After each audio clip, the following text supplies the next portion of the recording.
സഖാവ് പിണറായി വിജയൻ ഓൺലൈനായിട്ട് 54 കുടുംബങ്ങൾക്ക് അവരുടെ തല ചായ്ക്കാൻ വലിയ പ്രതീക്ഷയോടെ കാത്തിരുന്ന ഒരു ഫ്ലാറ്റ് സമുച്ചയമാണ്. ഇത് 6 മാസം കൊണ്ട് പണി പൂർത്തീകരിക്കണമെന്ന് സർക്കാർ ഉടമ്പടി ഉണ്ടായിരുന്നു. പക്ഷേ ഇപ്പോൾ നോക്കൂ, 5 വർഷം കഴിഞ്ഞു, ഒരു നടപടിയുമില്ല. ഒരു ഭവനവും ഇല്ലാത്ത കുടുംബങ്ങൾ അവരിന്ന് അക്ഷരാർത്ഥത്തിൽ വാടകയ്ക്ക് കിടക്കുകയാണ്. ആ വാടക പോലും കൊടുക്കാനുള്ള ഒരു സാഹചര്യമല്ല പാവപ്പെട്ട ജനങ്ങൾ. ഇതിന്റെ പിന്നിൽ ഒരു വലിയ അഴിമതി തന്നെയുണ്ട് തീർച്ചയായിട്ടും. കാരണം നമുക്ക് നോക്കുമ്പോൾ തന്നെ അറിയാമല്ലോ, സാധനങ്ങൾ എന്തിയെ, ബാക്കിയുള്ള സാധനങ്ങൾ എന്തിയെ, ഒരു സാധനങ്ങളും ഇവിടെ ഇല്ല. ഇതെല്ലാം നശിച്ചു പോയി. അപ്പൊ ഇത് വലിയ രീതിയിലുള്ള കെടുകാര്യസ്ഥത, സർക്കാരിന്റെ അനാസ്ഥ, പാവപ്പെട്ടവനോടുള്ള കണ്ണടയ്ക്കലാണിത്. ഇന്ന് അതും നിലച്ചു. ഇപ്പൊ കുട്ടികൾക്ക് പ്രയോജനമുണ്ടോ? അതുമില്ല. ഈ നാടിന് ഗുണമുണ്ടോ? അതുമില്ല. പാവപ്പെട്ടവന് ഗുണമുണ്ടോ? അങ്ങനെ ഇല്ലാത്തൊരു ദയനീയമായ ഒരു അവസ്ഥ. അപ്പൊ അവർക്ക് കൃത്യമായിട്ടും ആ ഭവനം കിട്ടണം. ഞങ്ങൾക്കിപ്പോൾ ഒരു സർക്കാരിനെയും കുറ്റം പറയേണ്ട ആവശ്യമില്ല. ഏറ്റവും വലിയ LDFന്റെ കെടുകാര്യസ്ഥതയുടെ ഉത്തമ ഉദാഹരണമാണ് ഈ ഫ്ലാറ്റ് സമുച്ചയം.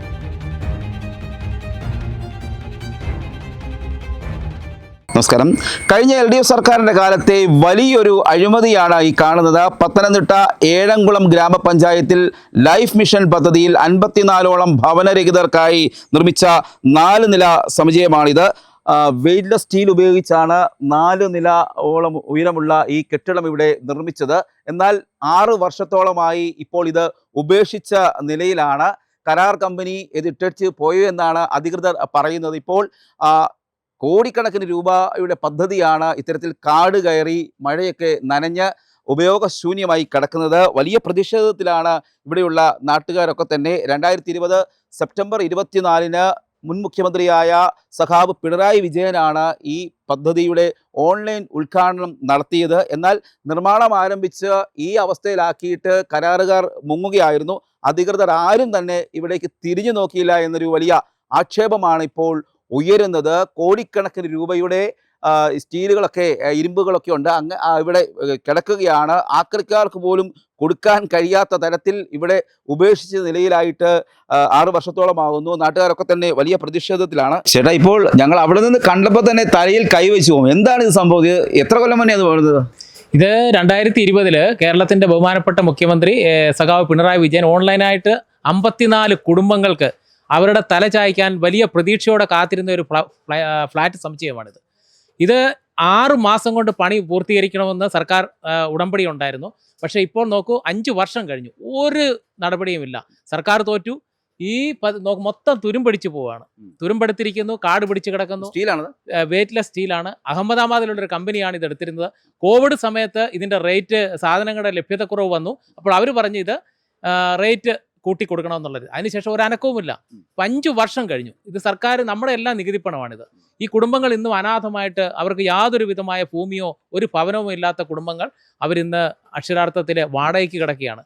ആ വാടക പോലും കൊടുക്കാനുള്ള ഒരു സാഹചര്യമല്ല പാവപ്പെട്ട ജനങ്ങൾക്ക്. അപ്പം ഞങ്ങൾ നാട്ടുകാരും എല്ലാവരും ആവശ്യപ്പെടുന്നത്, ഇത് എത്രയും പെട്ടെന്ന് പുതിയ സർക്കാർ വന്നു, ആ സർക്കാർ ഇതിന് അടിയന്തരമായ നടപടി സ്വീകരിച്ചുകൊണ്ട് ഇത് പാവപ്പെട്ട ജനങ്ങൾക്ക് തലചായ്ക്കാൻ ഒരു ഭവനം എന്ന സ്വപ്നം എത്രയും പെട്ടെന്ന് സാക്ഷാത്കരിക്കണമെന്ന് ഞങ്ങൾക്കിവിടെ ഒരു പൊതുപ്രവർത്തകൻ എന്നുള്ള രീതിയിൽ എനിക്ക് ആവശ്യപ്പെടാനുള്ളത്. ഇതിപ്പോൾ 7 കോടി രൂപയാണെന്ന് തോന്നുന്നു ഇതിന്റെ പദ്ധതി ആദ്യമേ തയ്യാറാക്കി. അതെ, 7 കോടി രൂപയിൽ പുറത്ത് ഇതിന് ചില എസ്റ്റിമേറ്റ് വന്നതാണ്. ഇതിന്റെ പിന്നിൽ ഒരു വലിയ അഴിമതി തന്നെയുണ്ട് തീർച്ചയായിട്ടും. കാരണം നമുക്ക് നോക്കുമ്പോൾ തന്നെ അറിയാമല്ലോ, സാധനങ്ങൾ എന്തിയെ, ബാക്കിയുള്ള സാധനങ്ങൾ എന്തിയെ, ഒരു സാധനങ്ങളും ഇവിടെ ഇല്ല. ഇതെല്ലാം നശിച്ചു പോയി. അപ്പോൾ ഇതിന് അടിയന്തരമായ ഒരു, സത്യം പറഞ്ഞ ഒരു അന്വേഷണം തന്നെ ആവശ്യമാണ്. ഇതിന്റെ പുറകിലുള്ള ഒരു വലിയ അഴിമതിയുണ്ട്. ഇത് ആ അഴിമതി പുറത്തു കൊണ്ടുവരാൻ മാധ്യമങ്ങൾ ഇടപെടണമെന്നാണ് ഞങ്ങൾക്ക് ആവശ്യപ്പെടാനുള്ളത്. ഇത് ഇപ്പോൾ ഈ 4 നിലയാണ്. അതെ, 4 നിലയായിട്ടാണ് അവർ പാർട്ടീഷൻ ചെയ്തിട്ടേക്കുക. പക്ഷെ യാതൊരു പ്രയോജനവും, ജനങ്ങൾക്ക് പ്രയോജനമൊന്നുമില്ല. ആ പാവപ്പെട്ട കുടുംബങ്ങൾ ഇന്നും ആശ്രയമില്ലാതെ കിടക്കുന്നു. അപ്പൊ അതിന് ഫൗണ്ടേഷൻ അപ്പുറത്ത് കെട്ടിയിട്ടേക്കുക. അതും പകുതി കെട്ടിയിട്ടേക്കുവാണ്. ഒന്നും 2 ഫൗണ്ടേഷൻ അപ്പുറം ഇപ്പുറം കെട്ടിയേക്കുന്നത്, ഒരു പൂർത്തീകരണവും ഇല്ല. അപ്പൊ ഇത് വലിയ രീതിയിലുള്ള കെടുകാര്യസ്ഥത, സർക്കാരിന്റെ അനാസ്ഥ, പാവപ്പെട്ടവനോടുള്ള കണ്ണടയ്ക്കലാണിത്. അപ്പോൾ അവർക്ക് കൃത്യമായിട്ടും ആ ഭവനം കിട്ടണം. ഞങ്ങൾക്കിപ്പോൾ ഒരു സർക്കാരിനെയും കുറ്റം പറയേണ്ട ആവശ്യമില്ല. ഞങ്ങളെ സംബന്ധിച്ചിടത്തോളം ഈ പദ്ധതി പൂർത്തീകരിക്കണം, ജനങ്ങൾക്ക് ഗുണം ഉണ്ടാകണം എന്നാണ് ഒരു പൊതുപ്രവർത്തകൻ എന്നുള്ള നിലയിൽ എനിക്ക് ഇവിടെ ആവശ്യപ്പെടുന്നത്. സർക്കാർ ഭൂമിയായിരുന്നു ഇത്, സർക്കാർ പഞ്ചായത്തിന്റെ ഭൂമിയാണ്. ഇവിടെ ഒരു വലിയ ഗ്രാമമായിരുന്നു, ഏഴംകുളം ഗ്രാമപഞ്ചായത്താണ്. ഇവിടെ ധാരാളം കുട്ടികൾ നിത്യവും വന്ന് ഇവിടെ കളിച്ച് അവരുടെ ആരോഗ്യം സംരക്ഷിക്കുവാനും സ്പോർട്സിലൊക്കെ ഉന്നത നിലവാരങ്ങളൊക്കെ കൊണ്ടുവരാനുള്ള ഒരു പരിശീലന സ്ഥലം കൂടായിരുന്നു. ഇന്ന് അതും നിലച്ചു. ഇപ്പോൾ കുട്ടികൾക്ക് പ്രയോജനമുണ്ടോ? അതുമില്ല. ഈ നാടിന് ഗുണമുണ്ടോ? അതുമില്ല. പാവപ്പെട്ടവന് ഗുണമുണ്ടോ? അങ്ങനെ ഇല്ലാത്തൊരു ദയനീയമായ ഒരു അവസ്ഥ. ഇത് വലിയ ഒരു കെടുകാര്യസ്ഥതയും ഒരു അഴിമതി ഇതിന്റെ പിന്നിലുണ്ട്. ഇത് മാധ്യമങ്ങൾ അന്വേഷിക്കണം.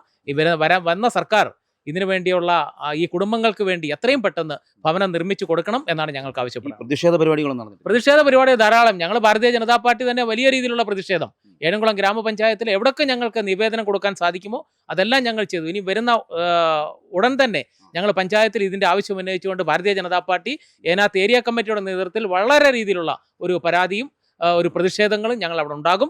ഇതെന്തായാലും ഈ ഭവനം പാവപ്പെട്ടവന് കിട്ടണം, അവരുടെ തലചായ്ക്കാൻ ഒരു സ്വപ്നം സാക്ഷാത്കരിക്കണമെന്നാണ് ഞങ്ങൾക്ക് ആവശ്യപ്പെടുന്നത്. ഈ കഴിഞ്ഞ LDF സർക്കാർ ഇപ്പോൾ അവരുടെ തോൽവിയുടെ കാരണങ്ങളൊക്കെ പഠിച്ചുകൊണ്ടിരിക്കുകയാണ്.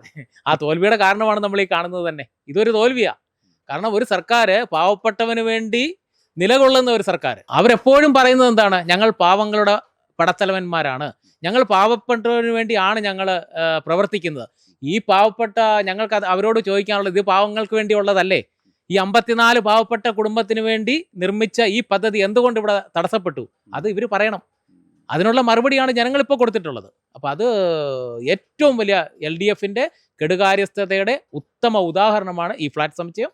അത് അടിയന്തരമായിട്ട് പൂർത്തീകരിക്കാൻ ഈ വരുന്ന സർക്കാർ രാഷ്ട്രീയത്തിന് അതീതമായിട്ട് പാവപ്പെട്ടവന് വേണ്ടി ഈ ഭവനം നിർമ്മിക്കാനുള്ള നടപടിയിലേക്ക് കടക്കണമെന്നാണ് ഭാരതീയ ജനതാ പാർട്ടിക്ക് കൃത്യമായിട്ട്. മറ്റൊരു കാര്യം, ഇവര് ഈ 54 പേരുണ്ടല്ലോ, അപ്പൊ അവരുടെ ചില ആൾക്കാർക്ക് ഭൂമി കിട്ടിയിട്ടുണ്ടോ? വീട് കിട്ടിയിട്ടുണ്ടോ? ചില ആൾക്കാർക്ക് ലൈഫ് പദ്ധതിയിൽ കൂടി വീടുകൾ കിട്ടിയിട്ടുണ്ട്. എന്നാലും ബാക്കി ആൾക്കാർ കിടക്കുകയല്ലേ? അതെ, ബാക്കിയുള്ളവരെ കണ്ടെത്തേണ്ടി വരും. 54 എന്നുള്ളത് കുറച്ച് പേർക്ക് കിട്ടിയെങ്കിലും ബാക്കിയുള്ള ധാരാളം ആൾക്കാർ ഇപ്പോഴും വാടകയ്ക്ക് കിടക്കുകയാണ്. അപ്പോൾ അവർക്കെല്ലാം ഈ വീട് കിട്ടണം. അതിനുവേണ്ടിയുള്ള നടപടി സർക്കാരിൻ്റെ ഭാഗത്തുനിന്ന് ഉണ്ടാകണമെന്നാണ് ഞങ്ങൾക്ക് ആവശ്യപ്പെടാനുള്ളത്. സാമൂഹ്യവിരുദ്ധ ശല്യമൊക്കെ ഉണ്ടോ? സാമൂഹ്യ വിരുദ്ധരുടെ കേന്ദ്രം നോക്കൂ, നിങ്ങൾ കാടൊക്കെ കാണുമ്പോഴേ അറിയാമല്ലോ. രാത്രി കാലങ്ങളിലൊക്കെ ഇതുവഴിയൊക്കെ സഞ്ചരിക്കാനൊക്കെ ബുദ്ധിമുട്ടുണ്ട്. അതിനുള്ള നടപടിയും കൂടെ ഉണ്ട്. ഇത് പദ്ധതി പൂർത്തീകരിച്ചു കഴിഞ്ഞാൽ പിന്നെ അങ്ങനെ പ്രശ്നങ്ങൾ ഉദിക്കുന്നുമില്ല. ഇതാണ് ഇവിടുത്തെ അവസ്ഥ.